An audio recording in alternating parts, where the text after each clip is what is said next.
Right గా breaking news చూస్తున్నాం. Bengaluru Chinnaswamy stadium వద్ద మహా విషాద ఘటన చోటు చేసుకుంది.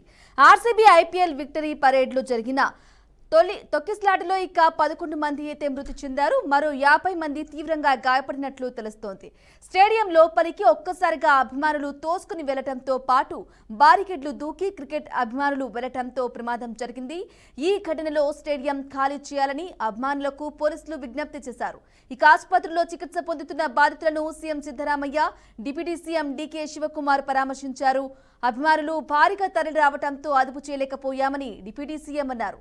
ఈ ఘటనకు సంబంధించి అభిమానులు శివకుమార్ క్షమాపణలు సైతం చెప్పారు.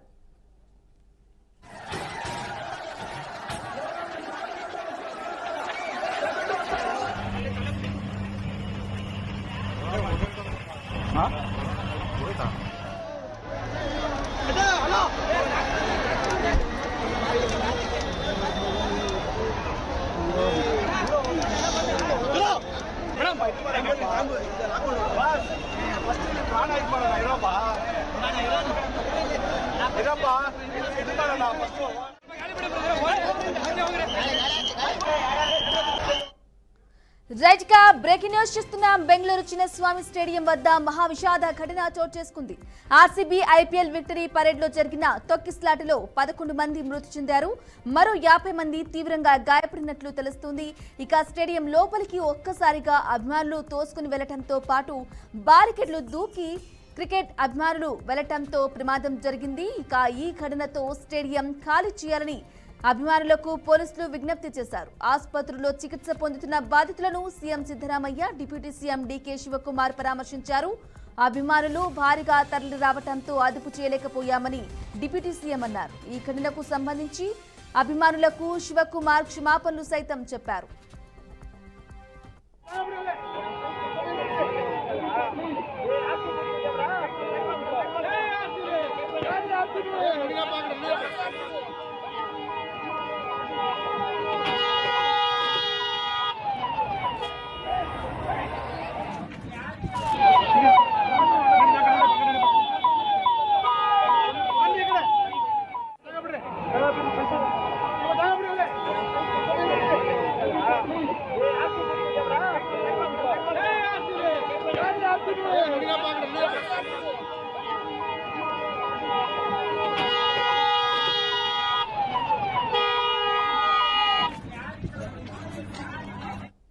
రైట్ గా ఇదే విషయానికి సంబంధించి తాజా అప్డేట్ అందించడానికి మా అవుట్పుట్ ఎడిటర్ వెంకట్ అందిస్తారు. వెంకట్, చెప్పండి.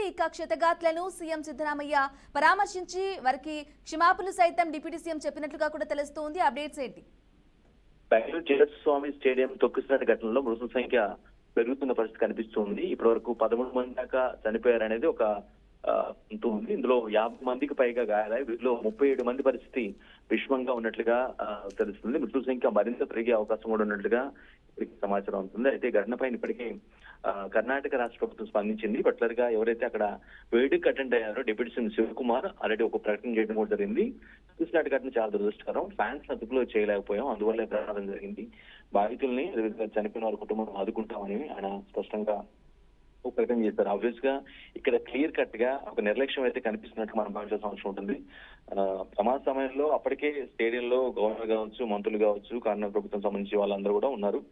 బట్ ఎవరైతే ఫ్యాన్స్ ఎవరైతే ఉన్నారో పెద్ద సంఖ్యలో రావడం వల్ల వాళ్ళు లోనికి ప్రవేశించేందుకు వాళ్ళ యొక్క ఇష్టమైనటువంటి క్రికెట్ స్టార్స్ ని చూసేందుకు లోపలికి వెళ్లే ప్రయత్నంలో భాగంగా ఒకరిపై ఒకరి మీద పడటంతో అది స్టాంపేడ్ కి దారితీసింది. ఈ ఘటనలో 13 మంది దాకా చనిపోయిందని. అదే సమయంలో అంటే కంట్రోల్ చేసేందుకు ఒక దశలో పోలీసులు లాఠీ చార్జ్ కూడా చేయడం జరిగింది. అది కూడా కొంత తొక్కిసలాటకి దారి తీసిందా అని, అంటే ఎందుకంటే జనరల్ గా ఒక ఇన్సిడెంట్ జరిగినప్పుడు లాఠీ చార్జ్ జరిగినప్పుడు తప్పించుకునే ప్రయత్నం చేస్తూ ఉంటారు. అది కూడా కొంత స్టాంపేడ్ కి దారి తీసే అవకాశం కూడా ఉంటుంది మామూలుగా అయితే. సో ఈ క్రమంలోనే అంటే ఇలా కూడా జరిగింత ఇది కూడా ఒక రీజన్ వచ్చిన వాళ్ళని కూడా వినిపిస్తుంది.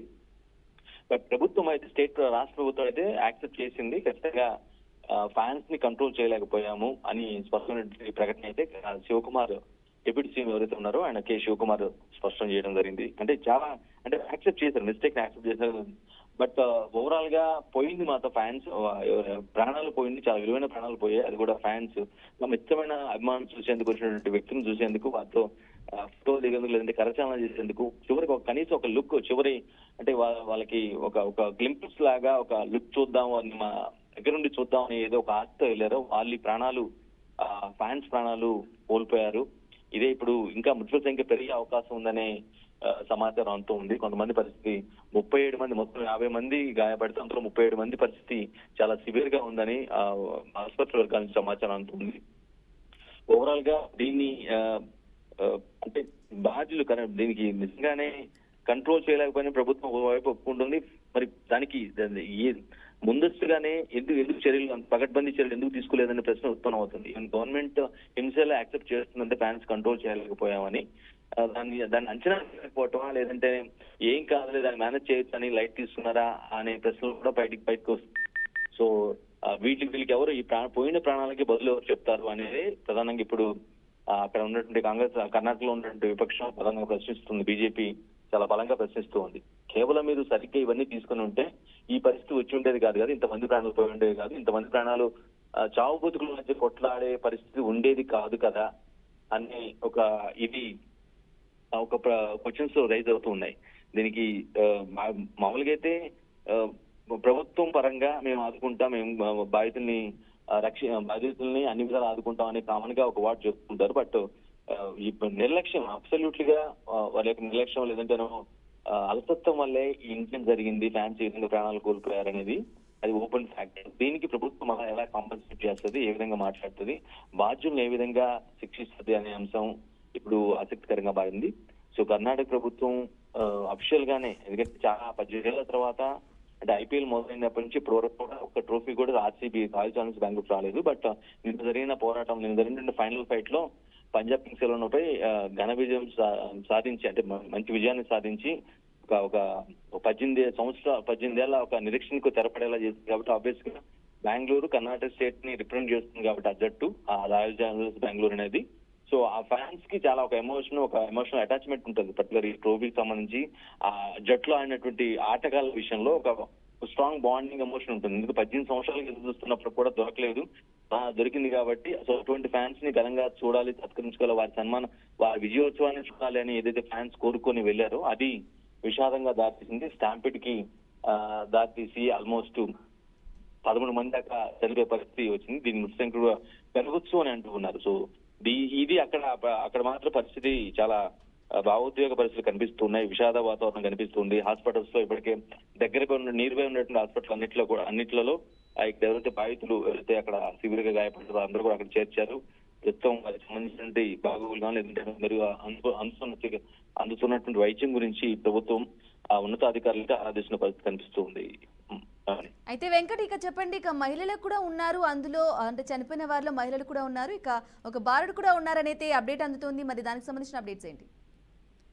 ఖచ్చితంగా మృతుల్లో, ఎందుకంటే లేడీ ఫ్యాన్స్ చాలా ఎక్కువగా ఉన్నారు బెంగళూరుకు. అండ్ ఆఫ్ కోర్స్ అన్ని జట్లకి ఉన్నట్టుగానే ఇక్కడ కూడా బెంగళూరు, కర్ణాటక కూడా ఆర్సీబీ టీం కూడా మహిళా ఫ్యాన్స్ చాలా మంది ఉన్నారు. వారు కూడా తమ స్టార్స్ ని, తమకి ఇష్టమైన స్టార్స్ ని చూడాలి. ఇప్పటివరకు స్టేడియంలో చూసాం, ఇక్కడ స్టేడియంలో ఆడుతుండగా చూసాం, ఈసారి సన్మానం జరిగే సమయంలో చూడాలనే ఒక ఆకాంక్షతో ఆబ్వియస్ గా వీళ్ళు కొంతమంది ఫ్యామిలీ పిల్లలతో సహా వచ్చిన పరిస్థితి కనిపిస్తుంది. అంటే కుటుంబ సభ్యులందరూ కూడా కలిసి వచ్చిన పరిస్థితి కాబట్టి ఆ చనిపోయిన మృతుల్లో మహిళలు కూడా ఉన్నారు, పిల్లలు కూడా ఉన్నారని తెలుస్తుంది.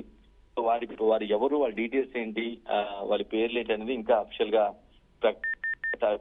అధికారిక ప్రకటన అయితే ఖచ్చితంగా వస్తుంది. ఎందుకంటే ప్రస్తుతం రెస్క్యూ ఆపరేషన్ అయిపోయిన తర్వాత జనరల్ గా డెడ్ బాడీస్ ని పోస్ట్ మార్టం పంపిస్తాం. మిగతా వాళ్ళు ఎవరైతే గాయపడ్డారో వారిని హాస్పిటల్ కి తరలించిన తర్వాత వాళ్ళకి ఎటువంటి వైద్యం ఉంటుంది, వాళ్ళు ప్రాణాపాయ నుంచి బయటపడ్డారా లేదా, ఈ ప్రాస్పెక్ట్ లోనే ఎక్కువ ప్రభుత్వం కానీ ప్రభుత్వ అధికారం కానీ దృష్టి పెడుతుంది. కాబట్టి సో సంబంధించినటువంటి మృతుల సంఖ్య కావచ్చు, మృతుల డీటెయిల్స్ కూడా ఒక ప్రెస్ మీట్ పెట్టి క్లియర్ పెట్టి చెప్పే అవకాశం కనిపిస్తుంది. వారికి ఎలా కాంపెన్సేట్ చేస్తున్నారనే విషయంపై కూడా అధికారిక ప్రకటన వచ్చే అవకాశం ఉంది. బ్రహ్మ వెంకట, నిన్న రాత్రి ఆర్సీబీ గెలిచింది. ఈ నేపథ్యంలోనే వెంటనే విజయోత్సవ సన్మాన సభ కార్యక్రమాలు, అలాగే ఇటువంటి పరేడ్ అని అంటే ఈ రోజు వెంటనే పెట్టుకోకపోయింటే బాగుండేది అనేది కూడా ఒక వాదన వినిపిస్తుంది. మరి దీనికి సంబంధించి ఏమంటారు? ఖచ్చితంగా జనరల్ గా ట్రోఫీ గెలిచిన తర్వాత 1 వీక్ లోపల ఆ జోష్ ఉంటుంది. 1 వీక్ 4-5 డేస్ వరకు ఆ జోష్ ఉంటుంది. కాబట్టి వెంటనే కాకుండా ఒక 2-3 రోజులు సమయం తీసుకుని ఉండి పెట్టుకుంటే ఇంత విపత్తు జరిగి ఉండేది కాదేమో అనేది ఒక కొంత మేధావులు ప్రశ్నగా మనం భావించాల్సిన అవసరం ఉంటుంది. ఎందుకంటే ఒక 2-3 డేస్ సమయం ఉన్నట్లయితే ప్రీ ప్లాన్డ్ గా ఇంకొంచెం ప్లాన్డ్ గా పగడ్బందీగా ఏర్పాట్లు కావచ్చు, లేదంటేనేమో ఆ స్టేడియం సంబంధించిన ఎంట్రీస్ కావచ్చు, ఎగ్జిట్స్ కావచ్చు, ఎంత పరిమితిలో అలౌ చేయొచ్చు, ఏ విధంగా మనల్ని బయటికి పంపించవచ్చు వెళ్ళేటప్పుడు కానీ లేదా వచ్చేటప్పుడు కానీ, ఈ విధంగా ఒక అంచనా ఉండేది. ఇప్పుడు వెంటనే పెట్టడం వల్లే కొంత అంచనా వేయడంలో తడబడ్డారు. ఇదే స్టాంపిడ్కి దారితీసింది, తొక్కిసలకు దారితీసింది అనేది ఒక బలంగా ఉత్పన్నమవుతున్న ప్రశ్న. దీనికి మరి ప్రభుత్వం ఏ విధంగా ఫైట్ చేస్తే వచ్చింది, ఏ విధంగా దాన్ని పరిష్కరిస్తుంది, వస్తున్న ప్రశ్నలకు ఏ విధంగా ఆన్సర్ చేస్తుంది, జరిగిన నష్టాన్ని ఏ విధంగా కంపన్సేట్ చేస్తుంది అనేది మాత్రం తెలియాల్సింది. బట్ అన్నట్టుగానే కొంత గ్యాప్ తీసుకుని ఉంటే బాగుండేది. అట్లీస్ట్ విన్నింగ్ జోష్ అట్లీస్ట్ 4-5 డేస్ ఉంటుంది కాబట్టి ఒక 2-3 డేస్ టైం తీసుకొని ఈ విజయోత్సవ సభ నిర్వహించుంటే ఇంత జరిగి ఉండేది కాదు, ఇటువంటి పరిస్థితి వచ్చి ఉండేది కాదు అనేది ఒక బలమైన వాదన బ్రహ్మణి. ఎస్ వెంకట్, ఇక మీరు చెప్పినట్లుగా కూడా ఆర్సీబీ ఆటగాళ్లకు చాలా మంది డైహార్డ్ ఫ్యాన్స్ ఉంటారు, చాలా మంది కుటుంబ సమేతంగా కూడా అంటే వారి అభిమాన ఆటగాళ్ళను కూడా చూడాలి అని చెప్పేసి కూడా ఈ విన్నింగ్ టైంలో చూడాలని చెప్పేసి చాలా మంది కూడా స్టేడియంకి వచ్చిన నేపథ్యంలోనే ఇక దీనికి సంబంధించి ఘోర విషాదం అయితే చోటు చేసుకుంది. ఘోర విషాదానికి ఎవరు బాధ్యత వహించాలంటారు? బీసీసీఐ బాధ్యత వహించాలా లేదంటే గవర్నమెంట్ బాధ్యత వహించాలంటారా?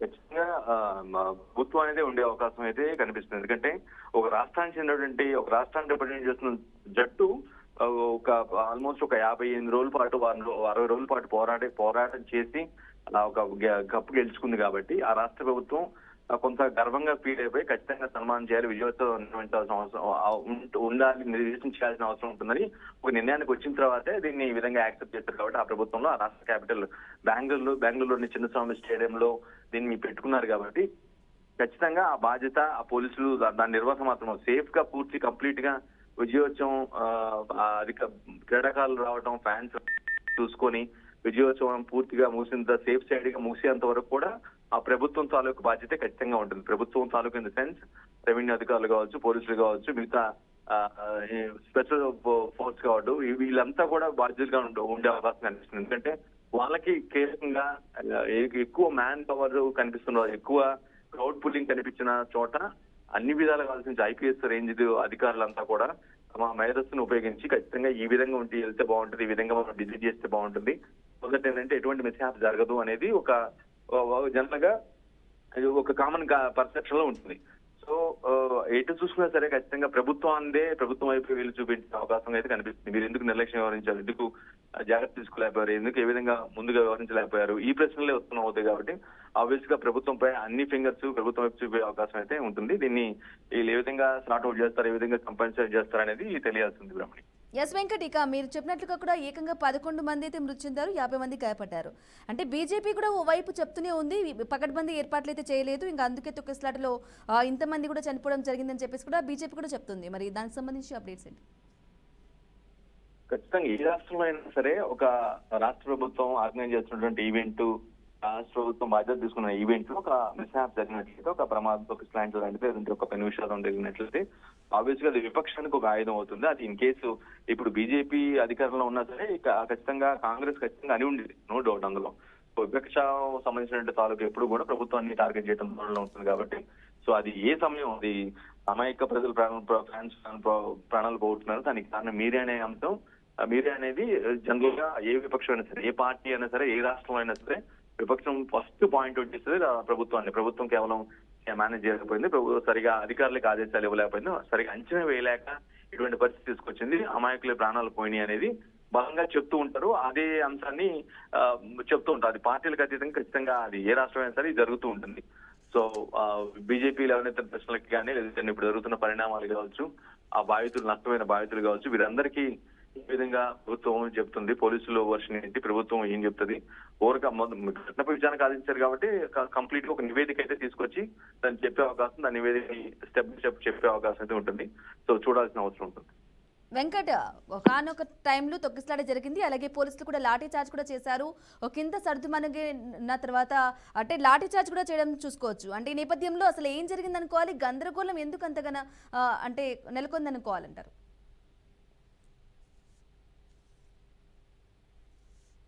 వెంకట్,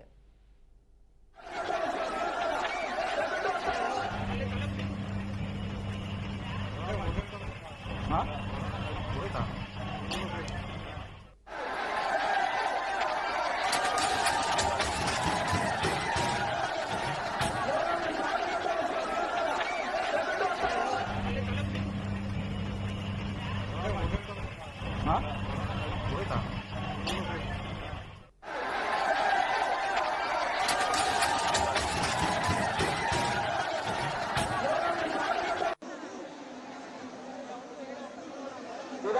ಗಾಳಿಗೆ